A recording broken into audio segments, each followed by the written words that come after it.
Assalamualaikum warahmatullahi wabarakatuh. Baiklah, di sini saya akan sedikit menjelaskan tentang zona laut teritorial dan zona tambahan. Yang pertama itu adalah zona laut teritorial. Menurut United Nations Convention on the Law of the Sea tahun 1982, laut teritorial itu adalah wilayah laut sejauh 12 mili laut dari garis pangkal di mana negara pantai memiliki kedaulatan penuh atas perairan, dasar laut, dan ruangan udara di atasnya, dengan tetap mengizinkan hak lintas damai bagi kapal asing. Kemudian, hak dan kewajiban negara di laut teritorial, yaitu hak negara pantai. Yang pertama itu menetapkan hukum dan peraturan terkait navigasi, sumber daya alam, dan lingkungan. Yang kedua, mengizinkan atau melarang kapal asing berlabuh atau melakukan kegiatan tertentu.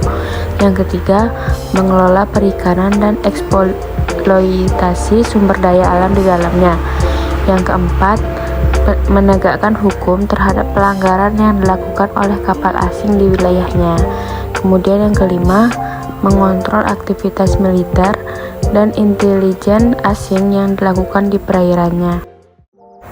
Kemudian ada kewajiban negara pantai. Yang pertama, menghormati hak lintas damai kapal asing, kecuali jika dianggap mengancam keamanan nasional. Yang kedua, tidak menghambat kebebasan navigasi internasional yang sah.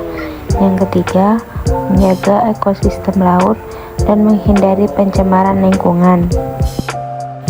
Kemudian, dasar hukum zona laut teritorial. Zona laut teritorial diatur dalam beberapa peraturan internasional, antara lain yang pertama itu UNCLOS tahun 1982, pasal 3 sampai 19, yaitu menetapkan batas, hak dan kewajiban negara pantai. Yang kedua, Konvensi Jenewa tahun 1958 tentang laut teritorial dan zona tambahan, salah satu perjanjian hukum laut teritorial sebelum UNCLOS 1982. Yang ketiga, hukum nasional negara. Setiap negara biasanya memiliki hukum domestik terkait zona laut teritorialnya. Materi selanjutnya tentang zona tambahan.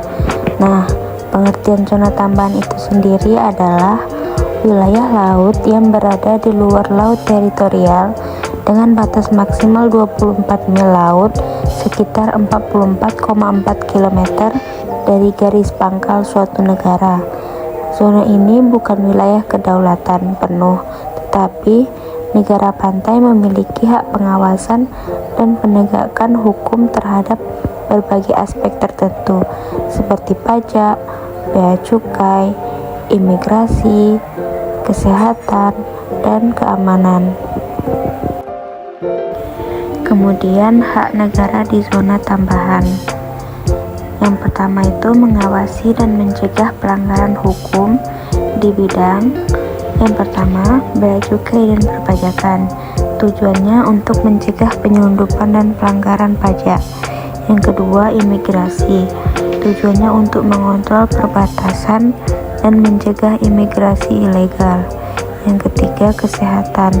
Tujuannya untuk mencegah penyebaran penyakit dan melindungi ekosistem laut. Yang keempat, keamanan. Tujuannya untuk mencegah aktivitas ilegal yang bisa mengancam negara pantai. Kemudian, yang kedua, melakukan tindakan terhadap kapal asing yang melanggar hukum sebelum memasuki wilayahnya. Yang terakhir, dasar hukum zona tambahan, yaitu pada pasal 33 UNCLOS tahun 1982 mengatur bahwa negara pantai dapat menjalankan hak pengawasan dalam zona tambahan untuk mencegah dan menghukum pelanggaran hukum.